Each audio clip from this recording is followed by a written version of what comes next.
What's up, YouTube, and welcome to Codename Scream. I am that horror guy, and if you are just joining us, please make sure to go ahead and like, subscribe, and ring the bell for notifications on this channel. For those of you that are just joining us as well, you may or may not recognize my face. I have been filling in with the live streams and an occasional co-host on Codename Reaction, so please make sure to go check them out and do the same as I've previously stated. For those of you that have been with us, you know what we're doing here exactly. Welcome to SLASHETHON 2021 Round 2. For Round 1, we are going to announce our winner. So your votes between Instagram, Twitter, email, you name it, all the avenues that are streaming currently across the bottom of the screen here, you've come through and you've chosen your winner. So without further ado, Leatherface is the one who has won round 1 and will advance to the next round. Keep in mind, whomever you advance for today's episode will be the contender to take on Leatherface in 2 weeks. Next week, we're going to bring in another round just to kind of throw things off a little bit, give you guys a little bit more to look forward to. So just keep that in mind, even if I'm giving you the stats. So this week, however, I will state in advance, this entire episode is going to be labeled NSFW. There is a lot of content on here that may not be seen suitable to some viewers. So if you're not into that sort of thing, I don't mind. Take the week off. Go check out With That Being Said on Thursday night at midnight, and we'll see you next week. But anytime we're going to have suggestive comments or content, I should say, I'm going to warn you guys in advance. There will be a shirt to go in with that as well, so keep an eye out for that. We're going to have some fun here. So for our horror side this week, as we have already stated on our socials, we're going to go ahead and announce our horror representative and first contender as Freddy Krueger from the Nightmare on Elm Street franchise as a whole.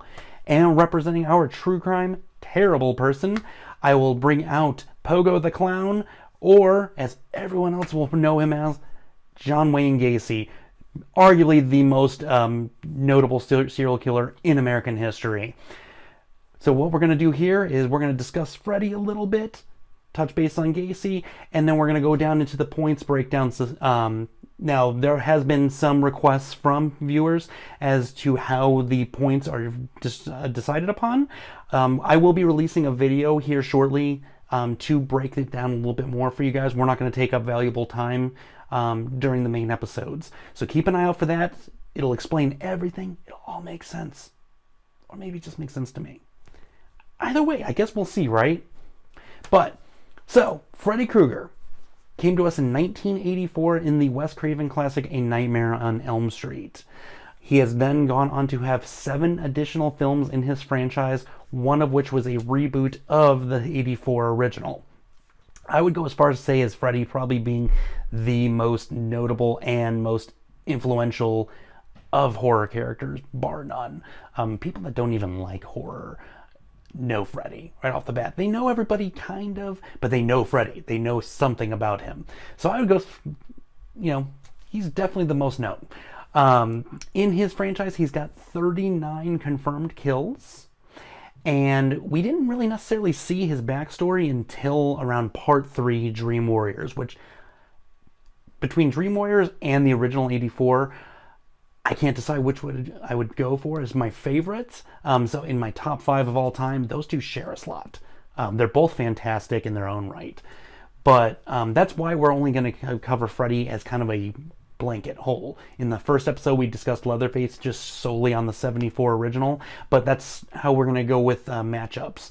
If I feel it's a good matchup, we're going to cover them as a whole. We may cover one film. You'll see. Again, you'll see that in the video I release soon.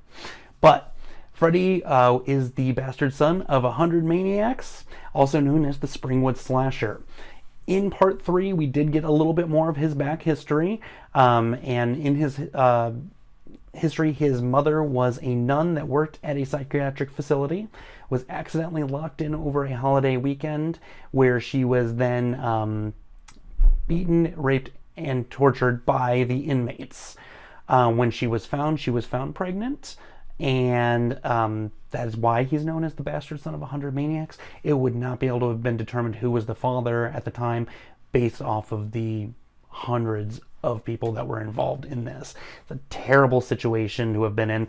She comes to Dr. Neil Gordon in part 3, The Dream Warriors, and that's where we discover her backstory a little bit more. She talks to him, explains Freddy a little bit more. It gets a little bit more in depth. But Freddy in the original franchise is known as just a child killer that gets let off in the trials. And so the family and parents of Elm Street decide to enact, their own vigilante justice and revenge. And they lock him into the boiler room of which he took his victims to, and throw Molotov cocktails through the windows, set him on fire, watch the entire place go down to make sure that he does not come out. In doing this, the fear of him is what drives his spirit to be able to then come into our nightmares.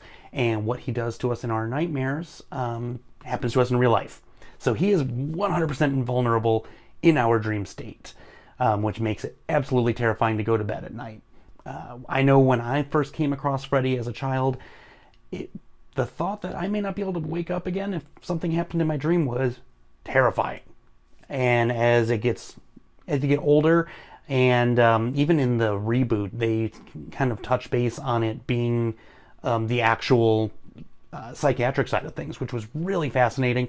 We're not going to talk too much about that. That's going to be for later on this week when we cover the original 84 classic and the 2010 reboot for With That Being Said this week. So make sure to keep an eye out for that on Thursday. And so moving on with Freddy, obviously he's alive in your dreams and can do anything he wants. But he can also be taken out of the dreams, as we see in Nightmare on Elm Street. Nancy finds a way to bring him out because when she's having a nightmare, she ends up ripping a part of his sweater off. And probably most notably in the original film, she takes his hat off his head and has it underneath her. And when she wakes up in the dream analysis, she's being done, or sleep analysis, I'm sorry. She's having a sleep analysis, and her mother asks, well, where did you find that? And she's like, well, I took it off his head before I woke up. And Nancy then learns who this guy is that's coming after the parents, for everybody involved in her group. Oh, we don't know who that is. You guys are just crazy. You're just having nightmares. Move on. Who would want to believe their kid? But, so if you bring him out, you can kill him. Kill him. In the end of the first film, in 84, Nancy does bring him out, and then it appears that he does not die, because the ending there is completely up to the viewer. It looks as if she had dreamt the entire thing and just wakes up from really long sleep, and then they all cruise along, and Freddy pulls her mom through the door, which is still one of the cheesiest things you'll ever see. You can definitely see the prop there. But that adds to just the appeal and love of the 80s, if you would. And then moving on into the series, the main person, the main heroine or hero, depending on the situation, always discovers this is a way we can get him out or whatnot. But as the films progressed, he went from being a very menacing, horrifying entity to almost a mockery of himself, if you would. But it made it so much more fun than when the campiness was involved. He had a lot of one-liners that are just, they'll have you rolling. You shouldn't be laughing while somebody is being thrown through a TV. But it's because he said something right before that was just absolutely hilarious, which is actually one of my favorite things. And actually what appealed me to check out the series later on, once I decided I could sleep regularly at night, I decided to dive into the rest of the series here. The series also had a lot of bigger actors and actresses before they were known. This was Johnny Depp's one of his first films, if not his first, I believe. Also, we had Patricia Arquette in part 3. Lawrence Fishburne was also in part 3. But then it was Larry. You got to keep that in mind. There's been just a whole slew of people, but those are the two biggest ones, or three biggest ones, I'm sorry, that I noticed offhand. And that's pretty much about it on the side of Freddy. He's pretty cut and dry. Pun intended, no pun. I'll let you decide for that one. If it's, cut and dry, make sure he's got, 4 blades to do so. Moving on, we're going to kind of touch base here on the Gacy side of things now. There is a ton of things that this man has done. I'm not going to even be able to get into the majority of it. We'll be here just focusing on him for the entire episode and completely eliminate the Slashathon. And maybe later on, we might just do episodes that are focused on just true crime. How would you guys feel about that? Comment below along with your vote today to let me know. Would you guys like us to just focus on some true crime occasionally and just our horror guys once this Slashathon has come to an end? But, so, John Wayne Gacy was known as the Killer Clown, Pogo the Clown, or Patches the Clown, however which way you would like to look at it. He was born in March 17th, 1942 in Chicago, Illinois. He was put down by lethal injection May 10th, 1994 at 52 years old. Now, the reason I put him up against Freddy, not even just on the sheer horrific body count that this man has. He also was sort of the wisecracker of serial killers, where Freddy, has his one-liner. He also as well did, and he went down with a one-liner, notably saying "kiss my ass" as his final words before he went down by his lethal injection. He, before the murder side of things came into play, did spend some time in prison for being convicted of sodomizing a teenage boy in Waterloo, Iowa. He only served 18 months of a 10-year sentence.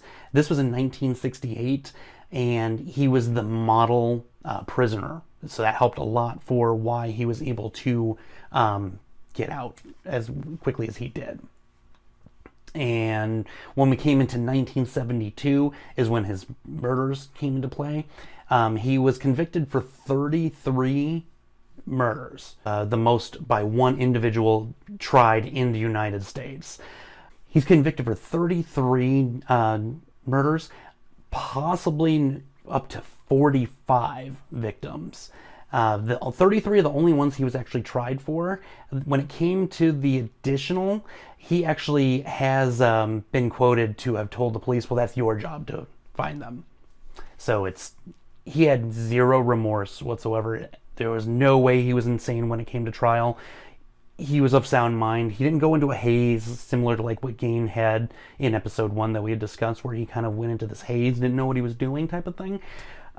He was of sound mind. He knew what he was doing. He's just that terrible of a human being.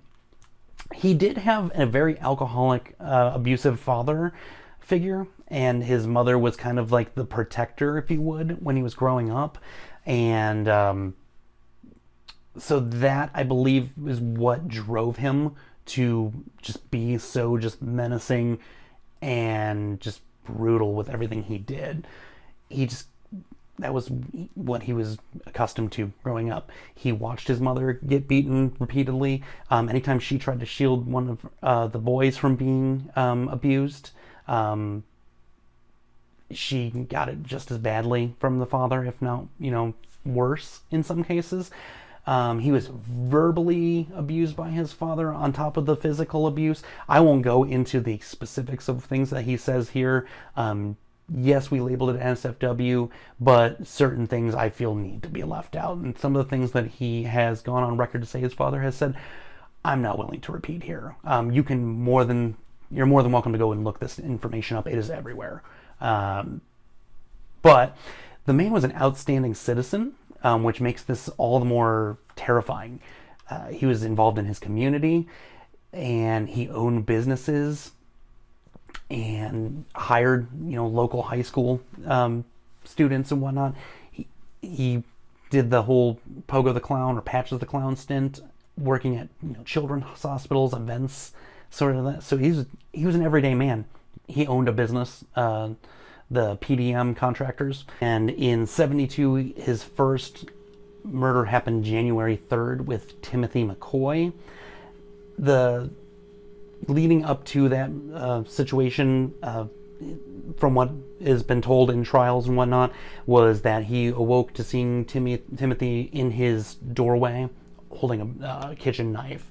There was a struggle, a scuffle, and then he ended up repeatedly stabbing him. And when he went into the kitchen after had done so to actually go and clean off the knife, which he didn't. So he went and cleaned his knife in the bathroom, went into his kitchen. He saw that the table had been set. There was a carton of eggs and unsliced bacon out, as if a meal was going to be prepped. So there was a lot of speculation if it was just kind of like a misunderstanding led to a murder. But what was really disturbing about this is Gacy had said that immediately after killing him, that he had felt totally drained, but that listening to the gurgulations from him as he had stabbed him repeatedly was just absolutely gratifying for him, and that's when he had realized that death was the ultimate thrill for him. We go in, he then has just a whole slew of murders. Like I said, we're not going to cover everything. He had 26 of them that were buried in his crawl space above his house. He ended up using quicklime to help keep away the smell and slow down the decomposition of the victims. And on top of that, he would also embalm some of his victims prior to burials. But 26 of them were up in the crawl space.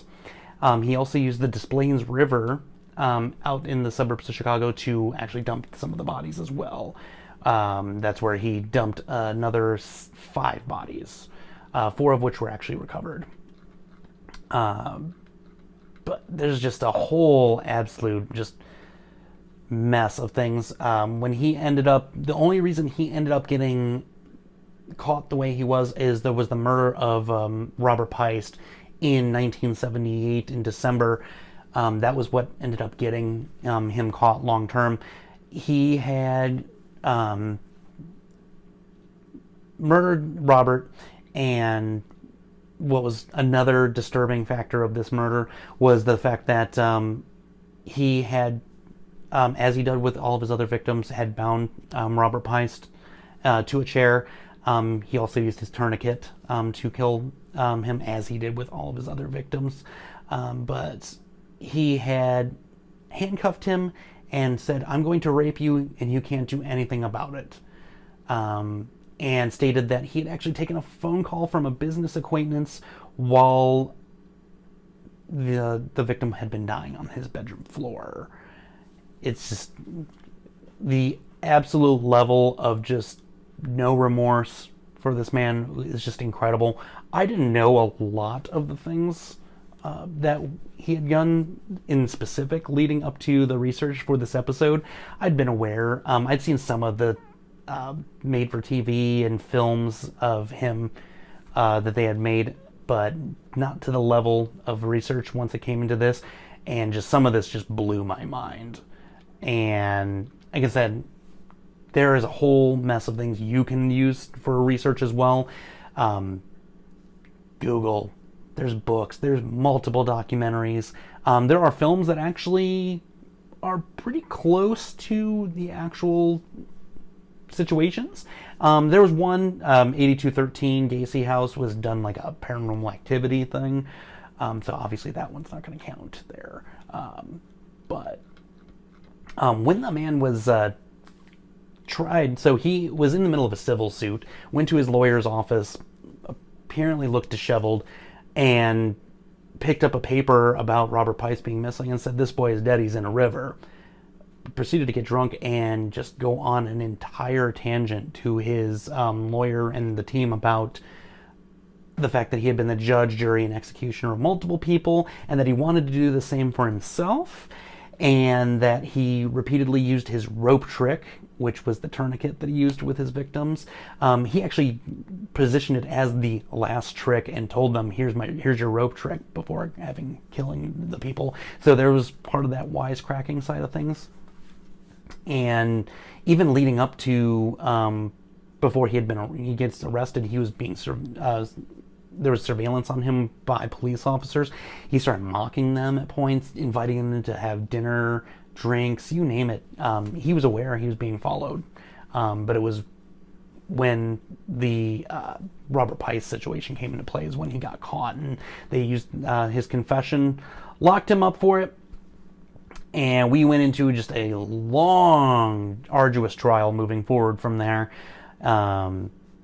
where he admitted to the bodies being up in the crawl space. Some were buried in his garage, using the Des Plaines River, you name it. Whatever he did, he admitted to it, discussed it. Going into the actual crawl space side of things, he had actually attempted to flood the crawl space with his sump pump by unplugging it. And so they ended up plugging it back in, draining all the water, and then a kneecap had came about. And then just came the whole going through. It's just absolutely disturbing, the process of which they all went through to identify these bodies. And some of them weren't even able to be identified from the level of decomposition they were in, even though he was slowing it down. It's mind-blowing. It's absolutely disturbing, absolutely mind-blowing. This dude is the epitome of evil. Anything, he will beat anything that you've ever read, hands down. Anything that Hollywood's ever come up with, I feel like this man may have the upper hand. So, he ended up getting tried, and moving forward, when he was on death row, there was an attempt made on his life by another inmate at the time. They attempted to stab him and did not succeed, obviously. So there was that as well. But as we stated at the beginning, on May 10th, 1994, he was to be executed by lethal injection. The initial chemicals that they used for said lethal injection ended up solidifying in the tube that they were using, and so it delayed the process to start. And they came in, replaced it, and then ended up administering it. Took about 18 minutes, and right before he died, he did most notably say, "Kiss my ass," as his final words. At the where his execution was actually done at Statesville Correctional Facility, there was actually protesters, pro and anti-death penalty, outside, over 1,000 people, whether they were for or against it, holding up signs that said "No tears for the clown." There were a lot of the anti-death protesters present, a lot of people that were for it, wearing t-shirts, boasting that this is to have happened. Even there was a prosecutor for Gacy's trial had gone on to say that he was getting it much easier death than any of the victims he had, which I absolutely agree. It was just, yeah. I'm just at a loss for words, even preparing for this. Just when you go back and actually have to present it, it's just wow. But so he, after his execution, they removed his brain, which is currently in the possession of Helen Morrison, who is a witness defense at his trial. His body was then cremated. I gave you guys the footnotes and the condensed version. Like I said, I'm not going to get into the specifics, but as I previously mentioned, if you guys want to cover more on just a specific true crime or a specific horror baddie after the Slash-a-thon's done, if that's something you're really into, make sure to let me know in the comments. That's something we will definitely approach as this progresses here. But now that we've discussed everybody, let's go ahead and go into the points, and let's see who would take this thing in my eyes. Alright, so with the points, as we've as we do here, they each start off with a fair 6, which we will go into further detail when I do release the episode in regards to that. But as we did in the first episode, we're going to go ahead and start just removing points right off the bat.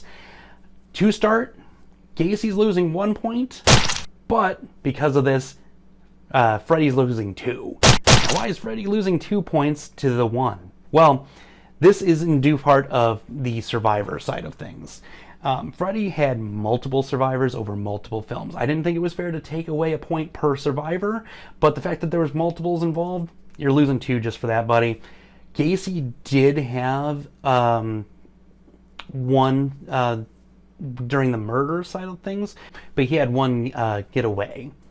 So that's where we're at with that. We got multiples to the 1, so sorry, Freddy.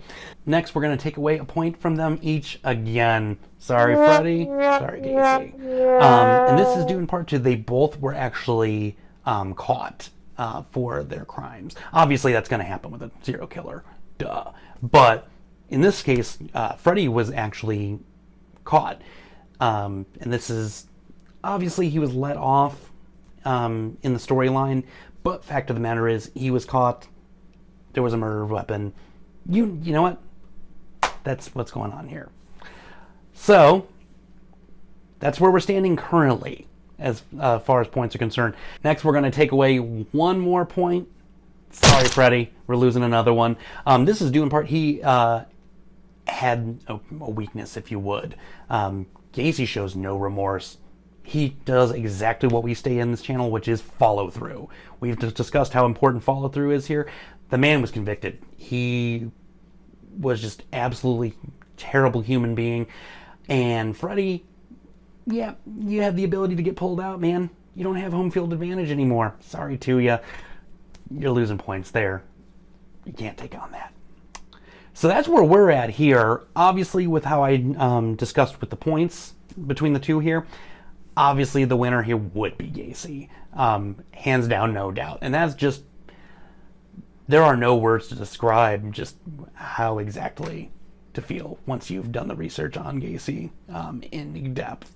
As much of a fan as I am of Freddy, obviously, and of that series, in this sense, I have no doubt in my mind that Gacy would be the winner, based off of just the stats and the things that I've discussed leading up to it. So, how do you guys feel about this? Obviously, as we've discussed previously, this isn't up to me, this is up to you guys. So from here, I'm going to need you guys to go ahead and comment below. If you don't comment below, you can shoot me a message on Instagram. You can shoot me a message on Twitter. You can also email me. I've provided all of that right here underneath me. Jump on that soapbox again. Stake your claim. Who would win in your eyes here? Do some extra research if you would. And next week, we're going to discuss in our next episode who advances based off of your votes here. So that's absolutely the most important thing here. That's why we need to like, subscribe, and ring the bell for notifications. So when Slashathon episode is released, you know when to jump in, and let's keep this thing rolling. With that being said, next week we are going to bring in the next contenders. So in 2 weeks, we will do the face-off between this episode's contending winner and Leatherface, as we mentioned in the beginning of the episode. But next week's episode, we are going to bring in Jason Voorhees and Edmund Kemper into the Slashathon. It's going to be an awesome time, disgustingly good if you would. But till then, scare you later, YouTube.